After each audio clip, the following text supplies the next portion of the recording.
0, 1. Let's get started. Hello, everybody. Thank you all for tuning in to the Prophets of the People podcast. Today, I have a special guest, Neba, here with me from the African Dream Cuisine here at the Independence Center. And they also have a location over in Lenexa, Kansas. But I do want to thank you for sitting down with me today, sir. How you doing today, man? Oh, so far so good. Thanks for having me. All right, that's good. Yeah. So first, I just want to start out by asking you, how did you get into the restaurant business? Oh, yeah, that's quite an exciting story.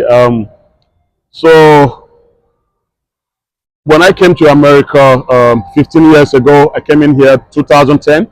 Yes. So when I came to America 15 years ago, one of my greatest goals was to own my own business. It was a personal goal to own and run my own business. But when I came to America, the biggest challenge has been which business am I going to get into? So after 10 years working with some institutions here in Kansas, I did my research and trying to find which business would be very feasible to start and which business I can excel and bring a contribution to. Yeah. And the food business turns out to be the one that was coming up every time. So I developed my concept. It was the first day I walked into Subway, and I saw them. So they sold me a foot-long sandwich for $12, and all they did was just to split bread, and they put in lettuce, tomatoes, avocados, and all that. So that's how I developed my concept. Like, okay, I just need to replicate this, but with the African style, with the African cuisine.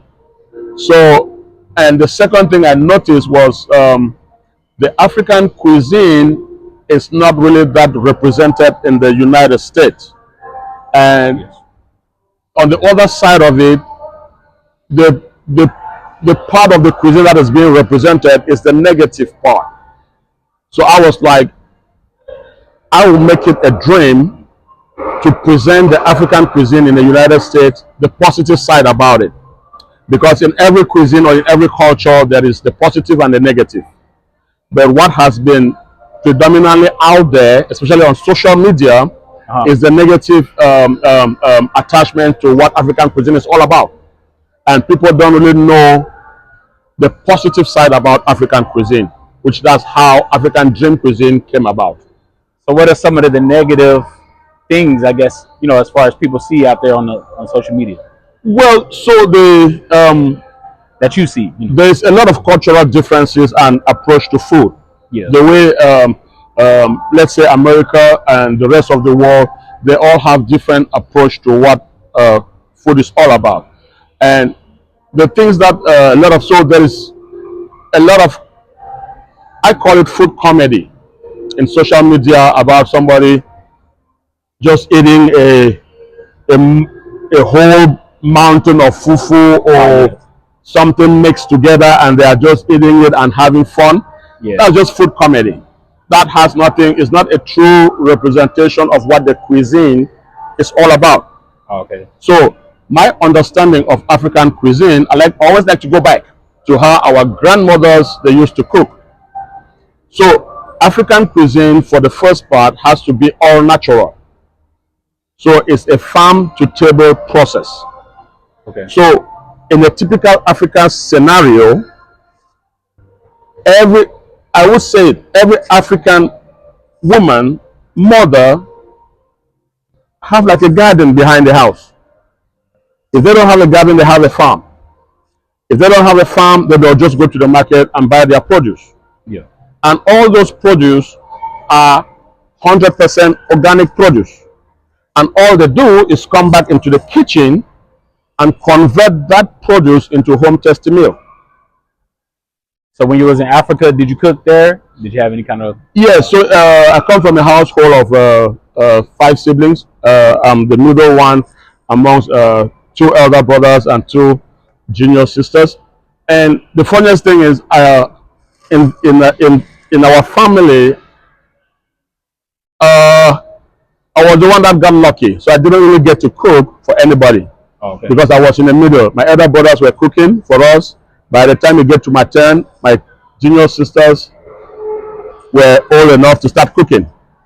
So, but I learned a lot from all of them, from my mother.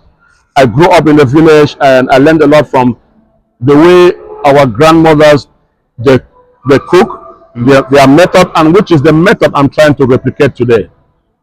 The way our grandmothers they were cooking. So as far as like getting it started, because you started in Lenexa, Kansas, correct? Yes. So when you first started there, how were you able to, promote your business and be able to, reach customers that, would enjoy the African cuisine? Exactly. So the first thing I knew off the bat was African cuisine has a place in this market, and the reason being that because African cuisine is all natural food. Yes. The food has to be all natural. Looking at the other cuisines in America, I don't really see any cuisine that focus on that. All natural product, whole food product converted to home tasty meals. So when I looked at the American market food industry, I knew that is a void that I can, through hard work, consistency, slide in. And that's how I started in the Lenexa public market. So I know you said before you started the business, you were working for like 10 years. And Yeah. so whenever you started, like, did you start out doing it like part time, like a food truck, or did you just jump right into opening up your own business? No, I just so this is the most amazing part, and each time I have to say it is one of the reasons why we looked at America as one of the greatest country on the planet. Because how I started my business, I tell people all the time, is just amazing. Yeah. So I was given an opportunity at the Lenexa public market to come do a pop-up. So at that time I was working, I was a account manager for Coca-Cola. I've been with Coca-Cola for 10 years. Okay. So when I had the opportunity to come to the Lenexa public market and do a pop-up, it went really well. That day I was supposed to get it was a test, to do a testing to see if people liked it and stuff. People liked it, or if you're gonna pass the state inspection. So we came in that day, we set up, we did our recipe, my wife and I, very supportive. We did our recipe, we did our menu, we came that day and then we presented it.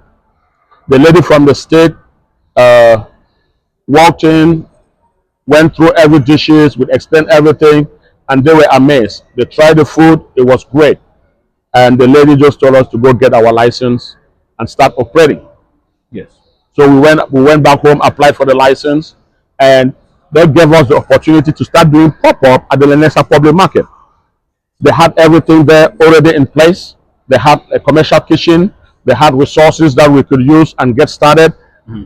At a minimal, I think we started our business with a shopping list of about $200. Oh, wow. Yeah. That was the initial expenditure. I went to Walmart and bought food that we started, and everything has been generated and put back into the business from that base. So when y'all did the pop-up, did y'all just do that on the weekends? We started every other weekend. Oh, okay. We started every other weekends doing pop-up. It kept getting bigger and bigger. The turnout kept getting, the excitement kept going. So we started, and we were both working, so we could only do every other weekend, so that we get some weekends for ourselves. Yes. But it started getting bigger and bigger. The excitement kept growing up to the point where then we got to COVID. Oh, so the COVID. Amazing thing about COVID is that unfortunately it took away many lives. Mm. But when we got to COVID, we were one of the few restaurants offering curbside pickups. So we built a lot of customers during the COVID period. because we were doing every weekend doing curbside pickup. So people would call in their order, Yes. they would drive and wait on the parking lot, and then we'll take the orders to them. So 80% of those customers we catered for during the COVID period stayed with us, even when we came out of COVID. So after COVID, I looked at the numbers because I like to do my business based on numbers. So I looked at the numbers and I said to myself, if I can realize this in a period where it's the worst pandemic that I think will ever hit the food industry, if I can realize this, then I think I'm good to go. Yeah, because I know during COVID, like you said, a lot of people were ordering out, doing door dashes. Yes, exactly. Curbside pickup. Curbside pickup, like yeah. you said, if you were able to transition as far as with your restaurant, Yeah, where you're able to still serve customers, you can still stay in business. yeah, But I know some businesses, might not have did so well if they didn't, make that change yeah. during that time. But so I know you said, how long has the restaurant been open? So we started doing pop-ups in 2019. Went through the COVID era, 2020, 2021, 2022 is when we decided to go full time. Yes. So I had to quit my job, I tendered in my resignation, and then I started operating full time still at the Lenexa public market. They gave me now a store, a temporary store location for me to start operating, and that's where I went. I started, I think, 5 days a week. Then after 1 year, I went 7 days a week. And it's still at the Lenexa. It's still at the Lenexa public market, 7 days a week. Okay. That's where we started, and it's just been an amazing opportunity where we started nurturing our business. And then, so that was 2022 when we started full 7 days a week. And then we came to 2023, 2024. We opened this location in October, which was supposed to be open, I think, May last year. But we finally got it open October last year. And it's quite an exciting journey for us. It's challenging, but every day we are putting in the work to get it to where it has to be. And we are happy of the reception we're getting from the people around Independence, the people in the mall, the city of Independence, and everybody, their support. We are so overwhelmed and excited and happy every day to come and have this place open and be selling to everybody around here. So what made y'all move over to Missouri? So when we started in Lenexa, Kansas, my goal is to, like I said earlier, to really sell our image the positive way. Yes. And the only way I can do that in my own humble contribution is to spread out my recipe, my restaurant, or opening up in other areas. Missouri was one of them. And we are looking to open the third one after we are stabilized with this one. So we're going to take our time, we stabilize with this one, then we'll go for the third. Okay. Yeah, because I know they said, like, having a restaurant, those can be pretty hard sometimes, I guess, to keep going. But it sounds like, y'all doing good. Like, you got one going in Lenexa, you got one in Missouri. And Yeah. So as far as, like, some of the keys to success in the restaurant, like, what has been you all's keys to success to keep you growing? So one is the product, two is the consistency, three is the customer service. So we've been consistent from day one. It's hard work. So we've been trying every day we get up to open our restaurant. Our greatest goal every day is to make sure we deliver 100% satisfaction to customers. It's our number one goal. Every day we open the shop, we make sure every plate we send across the counter should guarantee 100% satisfaction. Yes. That's why with the two stores, we've been able to keep a 5-star rating for 2 years. That's what tells me every day that objective is being met.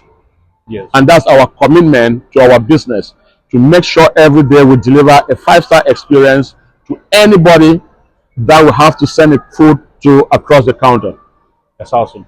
So I know you said the cooking is more cultural, like you learned it from your grandmother and mother.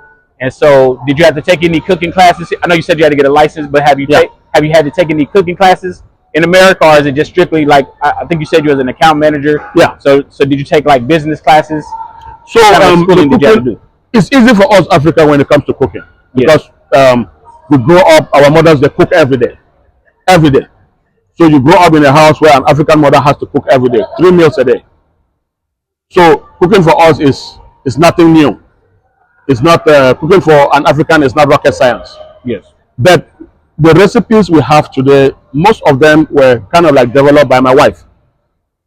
So she did develop a lot of the recipe, but we had a model to make sure they represent the authenticity of African cuisine. Mhm. So my like my background, I'm a sales guy, and my wife is a career nurse. So putting our menu together, we just had some guidelines to make sure it's authentic African cuisine, the method, Yes. and we wanted it to be some sort of a healthy options to the other cuisines. So if something is not in that guidelines, we don't really feel comfortable or we don't include it in our menu. All right. Yeah, so that has been our guidelines and how we develop our menu items. So like, what are some of the things that are on the menu? Okay, so our concept is very simple, but I'll first of all explain um, what African cuisine is really. Well, I think I said that earlier because that's how you understand why our menu is set up that way.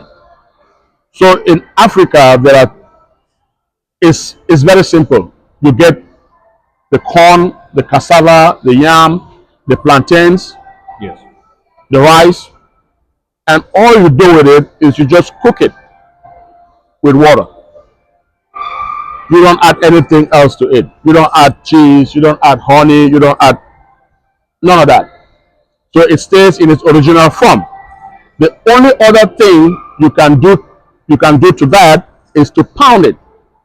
When you pound that, it becomes fufu. So that's why you have yam fufu, cassava fufu, plantain fufu, rice fufu, corn fufu, and all of that. Potato fufu, all of that. Yes. So that's one of the main course that you will see in African cuisine.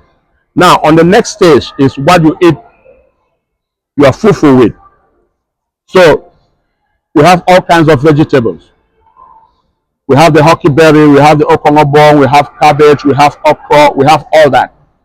So you go to and well, we like to call that soup, but here when you call that soup, it gets a little bit misunderstood for like a soup that you have to drink and all that. But for us, soup is anything that you have to eat your main item of your food with.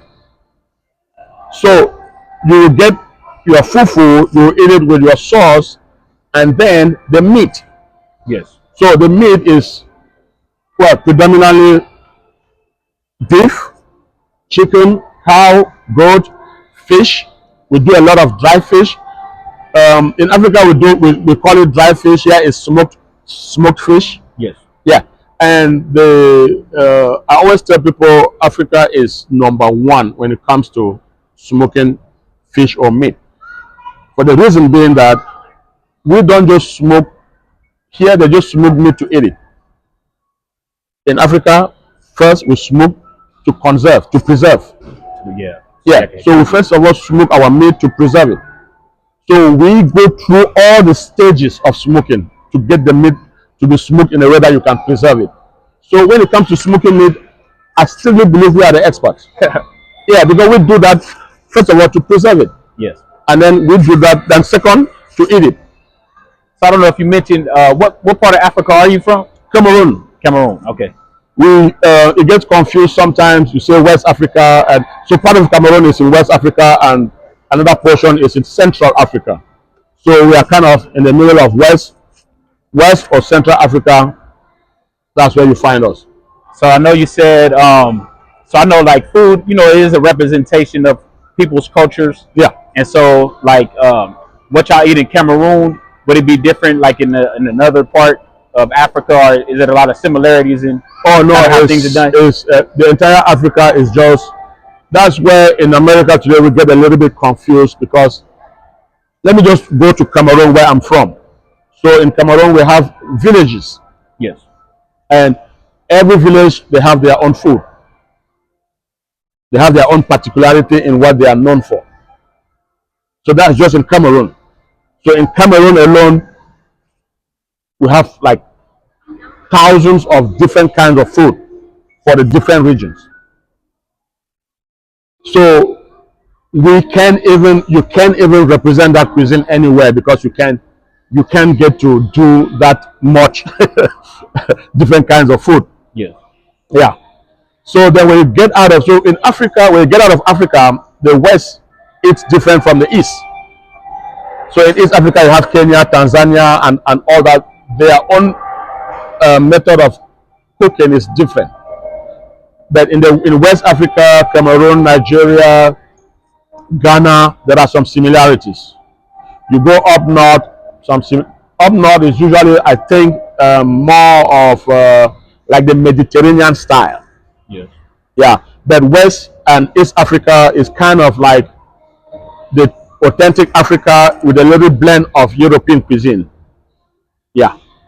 So yeah, so I mean, I like trying different foods because to me, like eating different foods is like y'all said, is just connecting with different people's cultures and stuff like that, and just seeing where they come from. I don't know if have y'all ever been to the ethnic festival they have in Swope Park every I year? had an opportunity to participate in it. I think that was when we got into COVID and then they got it canceled. Oh, okay. Yes. Then after that, it's been a roller coaster for me with the restaurant, working every day, keeping the store open. Yeah. I haven't had that opportunity to participate in it, but I'm very aware it exists. A mentor of mine is one of the commissioners for that committee, so he's keeping me updated all the time, and I will definitely, in a year or two, participate in it. Participate, yes. Yeah.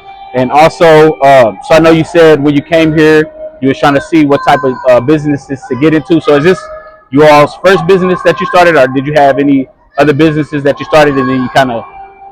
Yeah. Well, this was the first that actually really made sense. Yes. My whole idea about business was based on my educational background was to look for a company in America to represent that company in my country. So when I came here, that was the first thing I was looking at.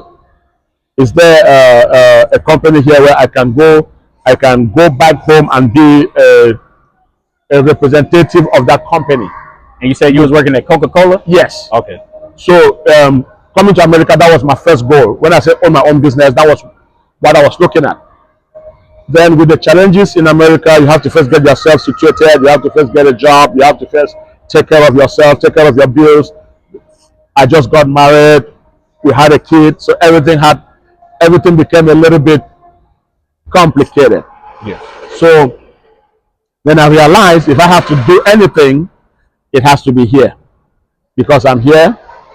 I can oversee it and I can pursue it. So that's how I reorientated myself to focus on what I can do here. And that's how I finally got to the decision of the food business. So is your goal eventually, I guess, to have a business in Africa too, or? Well, my when it comes to Africa, it's a little bit different because I'm from Africa. I'm a very proud African, and replicating this in Africa, the timing, and everything is not really on my side. So my son is 11, and once he turns 18, 20, I will reevaluate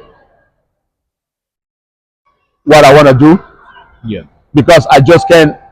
Right now, it's for me to focus would rather have right here with the limited time that I have. I need all my focus to be here. And when I get to the point where the biggest next stage in my life is my son becoming an adult. Yeah. That time I'll have enough time with my wife for ourselves to think what we want to do. With the business that we are building now, we can really Move around and move stuff. around. Yeah, Yeah. yeah. All right. And so I know you are a business owner. So what are some of the likes that you have about, owning your own business? So, well, that's tough.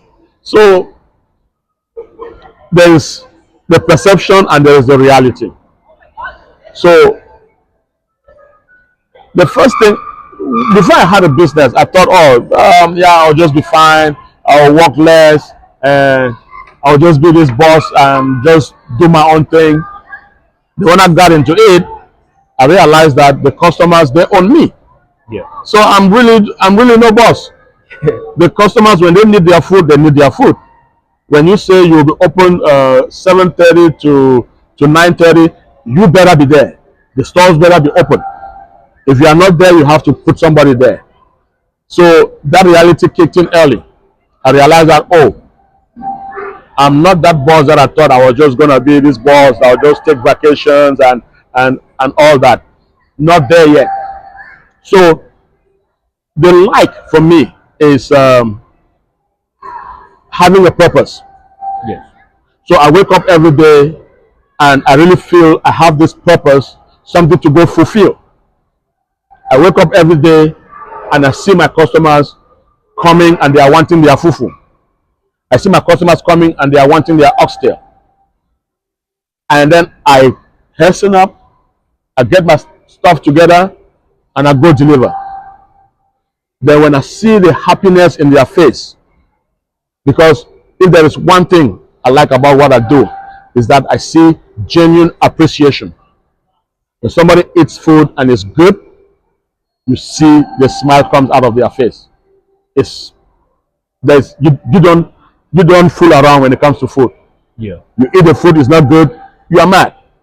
You eat the food is good, you are happy. It's not. Yeah. Yeah. So that is the best part of my day. No matter how crappy a day might be, but when a customer comes in, get the food, oh man, this is good. I'll be back. That brings me back to work the next day. I come again and I do it all over again. Yeah, because when I found out about y'all, I was pretty excited. You just was in the mall, shopping and stuff like that. Yeah. And there isn't a lot of African restaurants in the area. I think it's some probably down in downtown Kansas City. Yeah. But as far as in this area, Independence, Blue Springs, Yeah. it's a lot of different other ethnic, a lot different ethnic restaurants, but not. I think this is the only one that I know of in the area. Yeah. African restaurant. And so I know it's in a a great spot, and it like just from being here right now, it's been a lot of customers coming and stuff Yeah. like that. And so so I know a lot of other people, appreciate the cuisine as well. And so my final question to you, sir, is just what advice would you give to the next generation of business owners or people that want to start a restaurant, things like that? Well, the advice is simple. It's lucrative. There's a lot of money in the food business, and there's a lot of work too. Yeah. And if you have to be committed to the workload before you go in, sometimes it's not just it's I like to say it's not just, oh, I know how to cook, that you want to go open a restaurant. The restaurant is more of the business than the food. So you have to really be ready to put in the work and run a restaurant like a business to be successful. Yes. So it takes um, um, um, a lot of work, a lot of dedication to run a restaurant business, because the hours first of all explains that to you. So the longer you stay open, there's that possibility of the profitability that will generate. But what most people don't understand is they think it's just knowing how to cook that is enough to open a restaurant. No, it's the whole business around the food that makes a restaurant successful. And so, as far as that, because I know some people, they're like you saying, they can cook, but maybe they're not good at business, you know. Yeah. And so, as far as the skills that you have, like you know, in order to keep y'all going, uh, do you more so handle a lot of the business, also like the business aspect, the numbers and stuff like that? Yeah, Or do you have somebody else, you know? No, I'm mostly focused on the business side of it. That's why I say I make decisions based on numbers. Yes. Yes. So the cooking is more of um, um, my wife brings the menu, and then we develop it. Then I look at the menu from how we have a character for our business. Like I told you earlier, it has to be healthy. It has to be authentic Africa. The method has to be authentic Africa for us to present it to the customers. So when my wife brings that, I run the numbers and we see if it fit with the character of our business, then we go for it. So that's the area where I really put in my own work. Yes, I work for the restaurant every day, serving customers, prepping the food, doing all that. But for me, that's the easiest part. The most difficult part is to figure out if that fits the character of the business. Is that the healthy approach to what we want to do?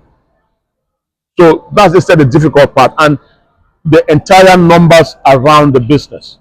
There's a lot of inventory to be done. We're in America. There's a lot of taxes to be paid to the state and to the federal government. There's a whole lot of other stuff that you have to figure out to run a successful business. You have state inspections, random inspections all the time. So there's a whole lot of other stuff, and you have to be compliant with each and every one of them.